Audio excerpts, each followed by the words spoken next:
Friends, എല്ലാവർക്കും നമസ്കാരം. നിങ്ങളേവരും കാത്തിരിക്കുന്ന രേവതിയുടെയും സച്ചിയുടെയും ഇന്നത്തെ വിശേഷത്തിലേക്ക് എല്ലാ കൂട്ടുകാർക്കും സ്വാഗതം. എല്ലാവർക്കും നല്ലൊരു ദിവസവും നല്ലൊരു വർഷവും ഒക്കെ ആശംസിച്ചുകൊണ്ട് നമുക്ക് ഇന്നത്തെ വിശേഷത്തിലേക്ക് കടക്കാം. അതിനു മുമ്പായിട്ട് ആരെങ്കിലും നമ്മുടെ ചാനൽ ആദ്യമായിട്ട് കാണുന്നുണ്ടെങ്കിൽ സബ്സ്ക്രൈബ് ചെയ്ത് വെക്കണം. അതിനോടൊപ്പം മാക്സിമം എല്ലാവരും ഒരു ലൈക്ക് അടിച്ചിട്ട് വീഡിയോ കാണാൻ വേണ്ടി ശ്രദ്ധിക്കണേ. അപ്പൊ നമുക്ക് നേരെ ഇന്നത്തെ വിശേഷത്തിലേക്ക് തന്നെ പോകാം അല്ലെ. തുടങ്ങുമ്പോൾ നമ്മുടെ ശ്രുതിയാണ് കാണിക്കുന്നത്. അങ്ങനെ നമ്മുടെ ശ്രുതിയെ ഫോൺ ചെയ്തിട്ട് ആര് ഫോൺ ചെയ്തു? പി എ ഉണ്ടല്ലോ, മറ്റേ നമ്മുടെ നവീൻ ദാസ് ഫോൺ ചെയ്തിട്ട് ഇങ്ങനെ നിൽക്കുകയാണ്. നമ്മുടെ ശ്രുതിയോടെ 75,000 രൂപയാണ് ചോദിച്ചിരിക്കുന്നത്. ഞെട്ടി വിറച്ച് തന്നെയാണ് ശ്രുതി നിൽക്കുന്നത്. ഈ 75,000 രൂപ എവിടെ പോയി ഉണ്ടാക്കുമെന്നൊന്നും നമ്മുടെ ശ്രുതിക്ക് അറിയില്ല. 75,000 രൂപ ഇനി ആരുടെ കയ്യിൽ നിന്ന് അടിച്ചു മാറ്റുമെന്നൊന്നും അറിയാത്തൊരവസ്ഥയിലാണ്. ഏതായാലും ഞെട്ടി വിറച്ച് നിൽക്കുന്ന നമ്മുടെ ശ്രുതി. അത് കഴിഞ്ഞ് പിന്നെ കാണിക്കുന്നത് ശ്രീകാന്തിനെ വർഷേനെയാണ് കേട്ടോ. അങ്ങനെ ശ്രീകാന്തും വർഷയും ഓരോ കാര്യങ്ങളൊക്കെ പറഞ്ഞ് വളരെ സന്തോഷത്തോടു കൂടി റെസ്റ്റോറന്റിൽ ഇരിക്കുകയാണ് കേട്ടോ. അപ്പൊ നമ്മുടെ ശ്രീകാന്തും വർഷയും അത്രയ്ക്ക് മാച്ചൊന്നും അല്ല കേട്ടോ. രണ്ടുപേർക്ക് ഇടയിൽ കുറച്ച് പ്രശ്നങ്ങളും പൊട്ടിത്തെറികളൊക്കെ ഉണ്ടാകുന്നുണ്ട്. അതെങ്ങനെയാണെന്ന് ചോദിച്ചു കഴിഞ്ഞാൽ, നമ്മുടെ വർഷയ്ക്കാണെങ്കിൽ സത്യം പറഞ്ഞു കഴിഞ്ഞിട്ടുണ്ടെങ്കിൽ ജോലി ചെയ്യാൻ പറ്റില്ല, മടിയാണ്. അടുക്കള ജോലി എന്ന് പറഞ്ഞാൽ അടുക്കള ജോലി ചെയ്യാൻ പറ്റില്ല, മടിയാണ്. എല്ലാം നമ്മുടെ ശ്രീകാന്ത് ഉണ്ടാക്കി കൊടുക്കേണ്ട ഒരു അവസ്ഥ. അങ്ങനെ ഇവർ റെസ്റ്റോറന്റിൽ വരികയാണ്. റെസ്റ്റോറന്റ് വന്നു കഴിയുമ്പോഴോ നമ്മുടെ വർഷ പറയുന്ന കാര്യങ്ങൾ മാത്രമാണ് ശ്രീകാന്ത് മേടിക്കേണ്ടത്. ശ്രീകാന്ത് കഴിക്കേണ്ടതും വർഷ പറയുന്ന ഭക്ഷണങ്ങൾ മാത്രമാണ്. വർഷയ്ക്ക് ഇഷ്ടപ്പെട്ട സാധനങ്ങൾ മാത്രമാണ് നമ്മുടെ ശ്രീകാന്തും കഴിക്കേണ്ടത്. അഡ്ജസ്റ്റ് ചെയ്ത് നമ്മുടെ ശ്രീകാന്ത് അങ്ങ് പോകുന്നതാണ്. സത്യം പറഞ്ഞിട്ടുണ്ടെങ്കിൽ ഒരാൾക്ക് ഭയങ്കര ബുദ്ധിമുട്ടാണ് നമ്മുടെ വർഷയുടെ സ്വഭാവമായിട്ട് അഡ്ജസ്റ്റബിൾ ആയി പോകാന്. അങ്ങനെ അവരിങ്ങനെ അഡ്ജസ്റ്റ് ഒക്കെ ചെയ്ത് പോവുകയാണ്. നമ്മുടെ ശ്രീകാന്ത് തന്നെയാണ് വിട്ടുവീഴ്ച ചെയ്യുന്നത്. എല്ലാത്തിനും ശ്രീകാന്ത് വിട്ടുവീഴ്ച ചെയ്യാണ്. ഈ ജീവിതകാലം മുഴുവൻ വീട്ടുവീഴ്ച ചെയ്യാന്ന് പറഞ്ഞു കഴിഞ്ഞിട്ടുണ്ടെങ്കിൽ അതാണ് കുടുംബജീവിതത്തിൽ പ്രശ്നങ്ങളൊക്കെ ഉണ്ടാകുന്നത്. ഏതായാലും എങ്ങനെയായി തീരുന്നറിയില്ല. അങ്ങനെ അഡ്ജസ്റ്റ് ഒക്കെ ചെയ്ത് രണ്ടുപേരും ഭക്ഷണമൊക്കെ കഴിച്ചുകൊണ്ടിരിക്കുമ്പോഴാണ് പെട്ടെന്ന് അങ്ങോട്ടേക്ക് നമ്മുടെ സച്ചി കയറി വരുന്നത്. എന്തിനാണ് സച്ചി വരുന്നത്? നമ്മുടെ രേവതിക്ക് ഭക്ഷണം മേടിച്ചു കൊടുക്കാന്ന് പറഞ്ഞായിരുന്നല്ലോ, ചിക്കൻ ബിരിയാണി മേടിച്ചു കൊടുക്കാൻ വേണ്ടി വരികയാണ്. അങ്ങനെ ഒരു റെസ്റ്റോറന്റിന്റെ ഫ്രണ്ടിൽ കൊണ്ടുവന്ന് നിർത്തി.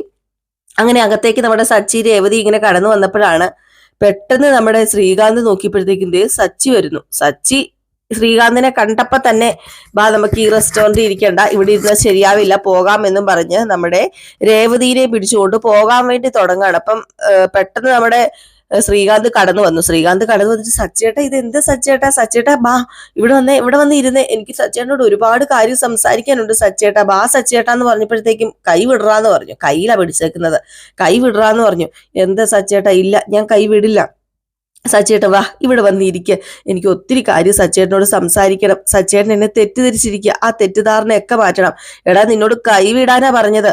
ഇല്ല, ഞാൻ കൈ വിടില്ല എന്ന് പറഞ്ഞപ്പോഴത്തേക്ക് കൈ പിടിച്ചൊരോ മാറ്റിലങ്ങ് മാറ്റിയപ്പോഴത്തേക്കും നമ്മുടെ ശ്രീകാന്ത് തീർച്ചു മാറി ഒരു സ്ഥലത്ത് പോയി നിന്നു കേട്ടോ. ആ ഒരു അത്രയും വലിയൊരു ശക്തിയോട് കൂടിയാണ് നമ്മുടെ ശ്രീകാന്തിനെ തള്ളി അങ്ങ് മാറ്റിയത്. അപ്പോഴത്തേക്കും വീണ്ടും നമ്മുടെ ശ്രീകാന്ത് പുറകെ ചെന്നു. അപ്പം അവിടെ ആ ഒരു ഹോട്ടലിന്റെ ഓണർ വന്നിട്ട് ഇതെന്താ ഇവിടെ എന്താ പ്രശ്നം എന്ന് ചോദിച്ചപ്പോൾ ശ്രീകാന്ത് പറഞ്ഞു, അയ്യോ സാറേ പ്രശ്നമൊന്നുമില്ല സാറേ, ഇതെന്റെ ചേട്ടൻ, ഞങ്ങൾ തമ്മിൽ ഇങ്ങനെ സംസാരിച്ചതാ, അതാ പ്രശ്നമൊന്നുമില്ല എന്ന് പറഞ്ഞപ്പോഴത്തേക്കും പുള്ളിക്കാരൻ അങ്ങ് പോയി. അപ്പോഴത്തേക്കുമാണ് സച്ചി ചോദിച്ചേടാ, ആരാടാ നിന്റെ ഏട്ടൻ? ഞാൻ നിന്റെ ഏട്ടനല്ലേ? അതിന് ഞാൻ നിന്റെ ഏട്ടനാന്ന് നിന്നോട് ആരാ പറഞ്ഞത്? ഞാൻ നിന്റെ ഏട്ടനും അല്ല, നീ എന്റെ അനിയനും അല്ല, എനിക്ക് ഇങ്ങനെ ഒരു അനിയനും ഇല്ല. ഞങ്ങളുടെ വീട്ടിലുണ്ടായിരുന്ന ശ്രീകാന്ത് എന്ന് പറയുന്ന ഒരു അനിയൻ എനിക്ക് ഉണ്ടായിരുന്നു, അവനെ മരിച്ചു കഴിഞ്ഞു എന്ന് പറഞ്ഞപ്പോഴത്തേക്കും എന്താ സച്ചേട്ടാ ഈ പറയുന്നത്? ഇങ്ങനെയൊന്നും പറയല്ലേ സച്ചേട്ടാ, ഞാൻ എന്ത് തെറ്റാ സച്ചേട്ടനോടൊക്കെ ചെയ്തത്? ഞാനൊരു വിവാഹം കഴിച്ചത് അത് അത്രയ്ക്ക് വലിയ തെറ്റാണോ? സ്നേഹിക്കുന്ന പെൺകുട്ടിയെ വിവാഹം കഴിക്കുന്നത് അത് സർവ്വസാധാരണം അല്ലേ എന്ന് പറഞ്ഞപ്പോഴത്തേക്കുമാണ് നമ്മുടെ സച്ചി പറഞ്ഞത്, അതൊക്കെ സർവ്വസാധാരണമാ. പക്ഷേ ഞാനൊരു കാര്യം പറയാം, നീ കാരണം എന്റെ അച്ഛനെ എത്രമാത്രം അനുഭവിച്ചെന്നറിയാമോ? എന്റെ അച്ഛനോട് എനിക്കുള്ള സ്നേഹം നിനക്കറിയാലോ. അതെ, അതുകൊണ്ടാണ് ഞാൻ പറയുന്നത്. നീ കാരണം എന്റെ അച്ഛൻ ഹോസ്പിറ്റലിൽ കിടന്നു, എന്റെ അച്ഛൻ പോലീസ് സ്റ്റേഷനിൽ കയറി. മാനക്കേട് മാത്രം എന്റെ അച്ഛനെ നീ ഉണ്ടാക്കി വെച്ചിരിക്കുന്നത്. മേലാല് എന്റെ കൺമുമ്പിൽ പോലും വന്നു പോകരുത് എന്ന് പറഞ്ഞ് സച്ചി പോകാൻ തുടങ്ങിയപ്പോ വീണ്ടും നമ്മുടെ ശ്രീകാന്ത് പട്ടി ചെല്ലുന്ന പോലെ പുറകെ ചെല്ലാണ് കേട്ടോ. അങ്ങനെ നമ്മുടെ വർഷം വന്നിട്ട് എന്താ ശ്രീകാന്ത് ഈ കാണിക്കുന്നത്? ഇങ്ങർക്ക് വെളിവും വെള്ളിയാഴ്ച ഇല്ലെന്നാ തോന്നുന്നത്. ഇത്രയും നേരം ശ്രീകാന്ത് ഇങ്ങരോട് സംസാരിച്ചോണ്ടിരുന്നില്ലേ? എന്നിട്ട് ഇങ്ങർക്ക് ഒന്നും മനസ്സിലായില്ലല്ലോ. എനിക്കറിയാമല്ലെങ്കിലും ഇങ്ങരുടെ സ്വഭാവം അത്രയ്ക്ക് ശരിയൊന്നും അല്ല. ഇങ്ങേരെ ഗുണ്ടായിസം കാണിച്ചു നടക്കുന്ന ഗുണ്ട. ഇത് കേട്ട് കഴിഞ്ഞപ്പോഴത്തേക്ക് നമ്മുടെ രേവതിക്ക് കുറച്ച് വേദനിച്ചുട്ടോ. രേവതി പറഞ്ഞു, വർഷേ എന്താ വർഷേ ഇങ്ങനെയൊക്കെ സംസാരിക്കുന്നത്? അതെ, ഞാനൊരു കാര്യം പറയാം. ഇവര് അനിയനും ചേട്ടനും തമ്മിൽ എന്തെങ്കിലും പ്രശ്നം കാണും, അതിന് വർഷം ഇങ്ങനെ കയറി ഇടപെട്ടിട്ട് കാര്യമില്ല എന്ന് പറഞ്ഞപ്പം, അല്ല ശ്രീകാന്ത് പുറകെ നടക്കുന്നത് കണ്ടില്ലേ രേവതി ചേച്ചി? എന്നിട്ടൊരു പട്ടിയുടെ വില പോലും കൊടുക്കാതെ ഇയാൾ എന്ത് ഇങ്ങനെയൊക്കെ കാണിക്കുന്നത്? രേവതി ചേച്ചിക്കൊന്ന് പറഞ്ഞു മനസ്സിലാക്കിക്കൂടെ? ഇയാൾക്ക് വിവരവും ഇല്ല, ബോധവും ഇല്ല, ഒന്നുമില്ല എന്ന് പറഞ്ഞപ്പോഴത്തേക്കും, അതെടി എനിക്ക് വിവരമില്ലടി, എനിക്ക് തീരെ വിവരമില്ല. രേവതി കേട്ടില്ല ഇവള് പറഞ്ഞത്? എനിക്ക് വിവരമില്ലെന്ന്, ഞാൻ ഗുണ്ടയാണെന്ന്. അതെടി ഞാൻ ഗുണ്ടയാടി. നീ എന്താ വിചാരിച്ചത്? നിനക്ക് എന്റെ വീട്ടിൽ കയറി പറ്റാന്നോ? ഒരിക്കലും ഇല്ലടി. എന്റെ വീട്ടിലെങ്ങാനും കയറി വന്നാല് ചൂലെടുത്ത് നിന്നെ അടിച്ചോട്ടിക്കും. നീയേ ആ മറ്റവന്റെ മകളല്ലേ? നീ എന്റെ അച്ഛനെ അപമാനിച്ച ആ മറ്റവനില്ലേ, അവന്റെ മകളായതുകൊണ്ട് തന്നെ നിന്നെ ഒരിക്കലും വീട്ടിൽ കയറ്റാനും പോകുന്നില്ല. എന്റെ വീട്ടിൽ കയറാന്ന് നിനക്ക് എന്തെങ്കിലും ചിന്തയുണ്ടെങ്കിൽ അത് നീ അങ്ങോട്ട് മാറ്റി വെച്ചാ മതി. അതിന് തിളപ്പിച്ച വെള്ളം എടുത്ത് മുളക് വാങ്ങി വെച്ചേരെ. ഞാനൊരു കാര്യം പറഞ്ഞേക്കാം ശ്രീകാന്തേ, ഇവളെയും കൊണ്ട് നീ വീട്ടിൽ കയറാന്നുണ്ടെങ്കിൽ അത് വെറുതെയാ. അഹങ്കാരത്തിന് കയ്യും കാലും വെച്ചൊരു സാധനം. അല്ല രേവതി, ഇതാണോ നീ പറഞ്ഞത്? ഒരു പാവം പെൺകുട്ടിയാണ്, പഞ്ചപാവമാണ്, മനസാക്ഷി ഉള്ളവളാണെന്ന്. ഇവക്ക് ഭയങ്കര മനസാക്ഷിയാ. ഇവൾ ഒറ്റ ഒരുത്തി കാരണം എന്റെ അച്ഛൻ ഈ ഒരു അവസ്ഥയിൽ എത്തിയത് എന്നൊക്കെ ഇങ്ങനെ പറഞ്ഞപ്പോഴത്തേക്കും നമ്മുടെ വർഷ പറഞ്ഞു, ദേ നിങ്ങൾ എന്തൊക്കെയാ സംസാരിക്കുന്നത്? ഞാൻ എന്താ ചെയ്തത് നിങ്ങളുടെ അച്ഛനെ? ഞാൻ നിങ്ങളുടെ അച്ഛനെ ഒന്നും ചെയ്തില്ലല്ലോ. പിന്നെ സ്നേഹിച്ച് വിവാഹം കഴിക്കുന്ന ആദ്യത്തെ വ്യക്തികളൊന്നും അല്ല ഞങ്ങൾ രണ്ടുപേരും. ആദ്യത്തെ സ്ത്രീയും പുരുഷനുമാണോ സ്നേഹിച്ച് വിവാഹം കഴിക്കുന്നത്? അല്ലല്ലോ. സ്നേഹിച്ചാൽ വിവാഹം കഴിക്കും, അതാണ് ആണുങ്ങൾക്ക് പറഞ്ഞിട്ടുള്ളത്. അതുകൊണ്ടേ ഈ നിൽക്കുന്ന ശ്രീകാന്ത് എന്നെ വിവാഹം കഴിച്ചത് അത്രയ്ക്ക് കുറവായിട്ടൊന്നും ഞാൻ കണ്ടിട്ടില്ല. സ്നേഹിച്ച പെണ്ണിനെ ഒരു സ്നേഹിച്ച പുരുഷൻ വിവാഹം കഴിക്കുന്നത് അന്തസ്സാ. അത് നട്ടലുള്ള പുരുഷന്മാർക്കേ പറഞ്ഞിട്ടുള്ളൂ. ദേ നിങ്ങൾക്ക് ആ നട്ടലില്ലായിരിക്കും, അതായിരിക്കും നിങ്ങൾ ഇങ്ങനെ നിന്ന് സംസാരിക്കുന്നതെന്ന് പറയുമ്പോഴത്തേക്ക് വീണ്ടും നമ്മുടെ വർഷേനെ അടിക്കാൻ വേണ്ടി ഇങ്ങ് കൈ ഓങ്ങി ചെന്ന് കേട്ടോ. കാരണം അറിയാലോ അത്രയ്ക്ക് ദേഷ്യമുണ്ട് നമ്മുടെ വർഷയോട് സച്ചിക്ക്. അപ്പൊ ശ്രീകാന്ത് ഇടയ്ക്ക് കയറി നിന്നിട്ട് പറഞ്ഞു, അതെ ഏട്ടന് എന്തെങ്കിലും പറയാനുണ്ടെങ്കിൽ എന്നോട് പറഞ്ഞു. വർഷേനെ വെറുതെ എന്തിനാ ഏട്ടാ ഇതിനിടയിൽ ഇട്ട് വലിച്ചഴിക്കുന്നത്?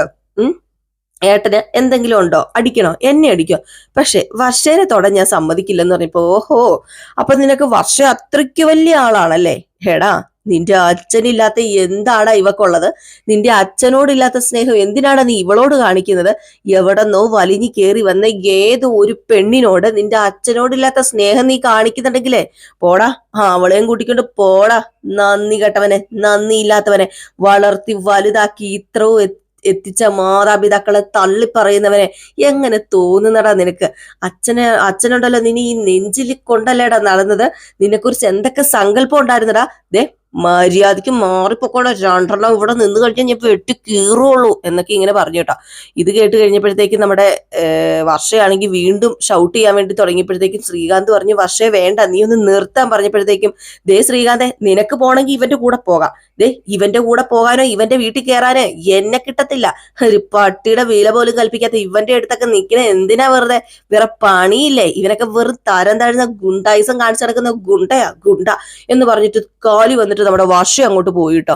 ഇത് കേട്ടിട്ട് നമ്മുടെ സച്ചിക്ക് പ്രതികരിക്കണം എന്നുണ്ട്. പക്ഷെ രേവതി സച്ചേട്ട വേണ്ട, സച്ചേട്ട വേണ്ട, എന്തിനാ വെറുതെ വഴക്കുണ്ടാക്കുന്നതെന്ന് പറഞ്ഞുകൊണ്ട് വിളിച്ചോണ്ട് പോവാണ്. അപ്പൊ നമ്മുടെ രേവതിയോട് ശ്രീകാന്ത് പറയുന്നുണ്ട്, എടത്തി സച്ചേട്ട പറഞ്ഞൊന്നും മനസ്സിലാക്ക, ഞാൻ ഒരു തെറ്റും ചെയ്തിട്ടില്ല, അറിയാലോ എനിക്ക് പറ്റിപ്പോയി. എനിക്ക് സ്നേഹിച്ച പെണ്ണിന്റെ കഴുത്തില് താലി കെട്ടേണ്ടി വന്നു വീട്ടുകാരോട് ചോദിക്കാതെ. അതിനെന്നെ എന്തിനാ ഇങ്ങനെ ക്രൂശിക്കുന്നതിട്ട് എന്നൊക്കെ ചോദിച്ചപ്പം, ശ്രീകാന്തെ നീ മിണ്ടാതിരിക്കുക, ശ്രീകാന്തെ ഇപ്പൊ ഞാൻ ഇവിടുന്ന് പോവുക, നീ മിണ്ടാതിരിക്കുക എന്നും പറഞ്ഞ് നമ്മുടെ സച്ചിനെ കൂട്ടിക്കൊണ്ട് രേവതി അങ്ങ് പോയി കേട്ടോ. നമ്മുടെ ശ്രീകാന്ത് ആണെങ്കിൽ എന്താ പറയുക, രണ്ടും കെട്ടൊരു അവസ്ഥയിലാണ്. എന്ത് ചെയ്യണം എന്നറിയില്ല ശ്രീകാന്തിന്. അതുപോലെ ഒരു അവസ്ഥയിൽ ശ്രീകാന്ത് നിൽക്കുക. ശ്രീകാന്തിന് ഒന്നും ചെയ്യാൻ പറ്റുന്നില്ല. ഒരു സൈഡിൽ ഭാര്യ, ഒരു സൈഡിൽ വീട്ടുകാര്. ഇതിനിടയിൽ കടന്ന് വട്ടം ചുറ്റുന്നത് നമ്മുടെ ശ്രീകാന്ത് തന്നെയാണ്. വർഷയ്ക്ക് അങ്ങോട്ടും ഇങ്ങോട്ടും നോക്കാനൊന്നുമില്ല. വർഷ വായി തോന്നൊക്കെ വിളിച്ചും പറയും. കാരണം വർഷയുടെ സ്വഭാവം അതാണ്. വർഷയ്ക്ക് പ്രതികരിക്കണം എന്ന് തോന്നിയ വർഷ അപ്പൊ പ്രതികരിക്കുകയും ചെയ്യും. വർഷയുടെ ഈ സ്വഭാവം കൊണ്ട് മുന്നോട്ടേക്ക് പോകാൻ കുറച്ച് ബുദ്ധിമുട്ടുള്ള കാര്യമാണ് കേട്ടോ. കാരണം വർഷ അതുപോലെ ഒരു വഷളത്തരം കാണിച്ചുകൊണ്ടിരിക്കുകയാണ്. ഒരു ചായ പോലും ഇട്ട് കുടിക്കില്ല കേട്ടോ നമ്മുടെ വർഷ. ഒരു ചായ പോലും ഇട്ട് കുടിക്കില്ല. ഒരു പിന്നെ നിലത്ത് വീണ അതുപോലും എടുക്കില്ല. അത് അത്രയ്ക്ക് നല്ല ഇടപാടല്ലല്ലോ, അത് അത്രയ്ക്ക് നല്ല കാര്യമല്ലല്ലോ. അവരുടെ കാര്യങ്ങൾ അവര് ചെയ്യണം. ഒരു ചായ ഇട്ട് കുടിക്കുക എന്നൊക്കെ പറഞ്ഞു കഴിഞ്ഞാൽ അതും എന്താ പറയുക, അത് അത്രയ്ക്ക് മോശമായ കാര്യമാണ്. പക്ഷെ അതും ശ്രീകാന്ത് ചെയ്തു കൊടുക്കണമെന്ന് പറയുമ്പോഴത്തേക്കും അവർക്കിടയിൽ കല്ലുകടികൾ ആരംഭിച്ചു കഴിഞ്ഞിരിക്കുന്നു. ഇനി അങ്ങോട്ടേക്ക് മുന്നോട്ടേക്ക് പോകുമ്പോൾ ഇവർ ഒറ്റയ്ക്കാണെങ്കിൽ ഉറപ്പായിട്ടും കല്ലുകടി ഉണ്ടാകും. പിന്നെ കുടുംബക്കാർ കൂടെ ഉണ്ടെങ്കിൽ അവരതും ഇതുമൊക്കെ പറഞ്ഞു കൊടുക്കും നമ്മുടെ വർഷയ്ക്കൊപ്പം. അതൊക്കെ മാറൂലോ. ഏതായാലും ഉടനെ തന്നെ നമ്മുടെ ശ്രീകാന്ത് വരും കേട്ടോ, എങ്ങോട്ടേക്ക്, ചന്ദ്രോദയത്തേക്ക്. അപ്പൊ ഈ സമയത്ത് പിന്നെ കാണിക്കുന്ന നമ്മുടെ ഭാമ ഇങ്ങനെ ഇരിക്കുകയാണ്. ചന്ദ്ര ഇങ്ങനെ ഇരിക്കുകയാണ്. ചന്ദ്ര ഇത് എന്തുവരെ കാണുന്നില്ല അവളെ എന്നൊക്കെ പറഞ്ഞുകൊണ്ടിരുന്നപ്പോഴത്തേക്കും നമ്മുടെ സത്യഭാമ കയറി വന്നു കേട്ടോ. സത്യഭാമ കയറി വന്നപ്പോ, നീ എത്ര നേരം എവിടെ പോയി കിടക്കുമായിരുന്നേ? എത്ര നേരമായി ഞാൻ നിന്നെ വെയിറ്റ് ചെയ്യുന്നു. അല്ല, നീ എന്തിനാ ഇപ്പൊ എന്നെ ഇങ്ങോട്ടേക്ക് വിളിച്ചു വരുത്തിയത്? ഞാൻ പറഞ്ഞ കാര്യങ്ങളൊക്കെ നീ ശരിയാക്കിയോ? അതിനെക്കുറിച്ച് നീ ആദ്യം പറ. ഞാന് പറഞ്ഞ കാര്യങ്ങളൊക്കെ നീ രവിയേട്ടനോട് പറഞ്ഞോ? ശ്രീകാന്തിനെ എന്നാ ഇങ്ങോട്ടേക്ക് കൂട്ടിക്കൊണ്ട് വരും? വർഷനെ ശ്രീകാന്തിനെ കൂട്ടിക്കൊണ്ട് വരാൻ വേണ്ടി പോകാനാണോ നീ എന്നെ ഇനി വിളിച്ചത്? എന്റെ പൊന്നു സത്യഭാമയെ, നീ ഒന്ന് നിർത്ത്. നീ ആ കാര്യം എന്നെ ഓർമ്മിപ്പിക്കാതെ. എനിക്ക് വയ്യ. എങ്ങനെ അവരെ ഈ വീട്ടിൽ കയറ്റാൻ? അതുപോലത്തെ കാര്യമല്ലേ അവൻ ചെയ്തു വെച്ചിരിക്കുന്നത്. സത്യത്തിൽ രവിയേട്ടനും ഇപ്പോഴും അവനോടുള്ള കലിപ്പും ദേഷ്യവും ഒന്നും മാറിയിട്ടില്ല. ഇപ്പോഴും ഭയങ്കരമായിട്ട് കലിപ്പും ദേഷ്യവും ഒക്കെ തന്നെയാ. ഞാൻ ആവുന്ന തരത്തിൽ പറഞ്ഞു നോക്കി എന്റെ പൊന്നു സത്യഭാമയെ. പക്ഷെ എന്ത് ചെയ്യാൻ, അമ്പിനും വില്ലിനും അടുക്കുന്നില്ല. അമ്പിനും വില്ലിനും അടുക്കുന്നില്ലെന്ന് പറഞ്ഞിട്ടൊന്നും ഒരു കാര്യമില്ല എന്റെ പൊന്നു ചന്ദ്രൻ. നീ എങ്ങനെയെങ്കിലും വർഷേനെയും ശ്രീകാന്തിനെയും ഇങ്ങോട്ട് കൂട്ടിക്കൊണ്ട് വരാൻ നോക്കണം. ഇല്ലെങ്കിൽ കൈവിട്ട് പോകും പൊന്നു മോളെ. പിന്നെ പറഞ്ഞിട്ട് കാര്യമില്ല. പുളിങ്കൊമ്പ് പിടിച്ചിട്ടുണ്ടെങ്കിലുണ്ടല്ലോ, അത് ഓടിച്ച് നമ്മുടെ വീടിന്റെ മുറ്റത്ത് കൊണ്ടുവരണം. ഇല്ലെങ്കിൽ ആ പുളിങ്കൊമ്പ് ഓടിച്ചോണ്ട് പോകാൻ വേണ്ടിയേ വർഷയുടെ അമ്മയും അച്ഛനും വരും. പെണ്ണുങ്ങളുടെ വീട്ടിൽ ആണുങ്ങൾ കയറി കഴിഞ്ഞാൽ പിന്നെ അവിടെ നിന്ന് പിടിച്ചിറക്കിക്കൊണ്ട് വരാൻ കുറച്ച് ബുദ്ധിമുട്ടാണേ. അറിയാലോ എന്റെ അവസ്ഥ. എന്റെ കൈവിട്ട് പോയി എന്റെ മക്കള്, അതുപോലെ നിന്റെ കൈവിട്ട് പോകരുത് നിന്റെ മക്കള്. അതുകൊണ്ടാണ് ഞാൻ പറയുന്നത്. വർഷ ഒത്തിരി പണമുള്ള വീട്ടിലെ പെണ്ണാ. എണ്ണിയാൽ തീരാത്ത സ്ഥലങ്ങളും എണ്ണിയാൽ തീരാത്ത സ്ഥാപനങ്ങളും അതുപോലെ കോടിക്കണക്കിന് സ്വത്തുക്കളും ആടി അവക്കുള്ളത്. ഈ ശ്രുതിയില്ലേ, ശ്രുതിനേക്കാളും ഒരു 3-4 പടി മുന്നിൽ നിൽക്കും. അതുകൊണ്ട് ഞാൻ പറയുവാണേ, വിട്ട് കളഞ്ഞാ പിന്നെ വിട്ടതാ. അതുകൊണ്ട് മുറുകെ പിടിച്ചോണം എന്നൊക്കെ പറഞ്ഞു. ഏതായാലും ഇവരിങ്ങനെ സംസാരിച്ചുകൊണ്ടിരുന്നപ്പോഴാണ് നമ്മുടെ രവീന്ദ്രൻ കയറി വരുന്നത്. രവീന്ദ്രൻ കയറി വന്ന ഉടനെ സത്യഭാമ ചോദിച്ചു, എന്തുണ്ട് രവിയേട്ട വിശേഷം? അസുഖത്തിനൊക്കെ എങ്ങനെയുണ്ട്? മാറ്റമുണ്ടോ? കുറവുണ്ടോ? ഇപ്പോഴും മെഡിസിനൊക്കെ എടുക്കണുണ്ടോ? എന്ത് ചെയ്യാനാ സത്യഭാമേ, വയസ്സും പ്രായമൊക്കെ ചെന്ന് പോയില്ലേ, പിന്നെ മെഡിസിനൊക്കെ എടുക്കാതിരിക്കാൻ പറ്റുമോ? പിന്നെ എന്റെ മനസ്സിന് കട്ടിയുള്ളത് കൊണ്ട് അങ്ങ് നടന്നൊക്കെ പോകുന്നു. അല്ല സത്യഭാമേ, രണ്ടുപേരും കൂടെ എന്താ ഒരു ഗൂഢാലോചന? അല്ല, എന്തൊക്കെയോ പറയുന്നത് കേട്ടല്ലോ. ഇനിയിപ്പം ആരെ ഓടിക്കാനാ? രേവതീനെ ഇവിടുന്ന് ഓടിക്കാനുള്ള വഴിവല്ലോ എന്റെ ഭാര്യ ചോദിക്കുകയാണോ സത്യഭാമയോട്? അയ്യോ, ഒരിക്കലും അതൊന്നുമല്ല. ഞാൻ രേവതീനെ ഇവിടുന്ന് ഓടിക്കാനുള്ള വഴികൾ പറഞ്ഞു കൊടുക്കുന്നു തോന്നുന്നുണ്ടോ? രേവതീനെ സത്യം പറഞ്ഞാല് എനിക്ക് ഭയങ്കര ഇഷ്ടാ. ഒന്ന് ഗുണദോഷിച്ചു കൊടുക്ക എന്റെ ഭാര്യയോടും കൂടി. രേവതീനെ ഇവിടുന്ന് എങ്ങനെ ഓടിക്കണം? രേവതീനെ ഇവിടുന്ന് എങ്ങനെ പുറത്താക്കണം? രേവതിയുടെ തലയ്ക്ക് എന്തൊക്കെ ചെയ്യണം? രേവതീനെ ഇവിടുന്ന് എങ്ങനെ എന്നേക്കുമായി സച്ചിയുടെ ജീവിതത്തിൽ നിന്നൊക്കെ ഓട്ടിക്കണം എന്നൊക്കെ പഠിച്ചുകൊണ്ടിരിക്കുക നമ്മുടെ ചന്ദ്ര. നീ ഒന്ന് പറഞ്ഞു കൊടുക്ക്. എത്ര പറഞ്ഞാലും പിന്നെ ചന്ദ്രയുടെ സ്വഭാവം മാറില്ല. നീ ഒന്ന് പറഞ്ഞു കൊടുത്തു നോക്ക എന്നൊക്കെ ഇങ്ങനെ പറഞ്ഞു കേട്ടോ.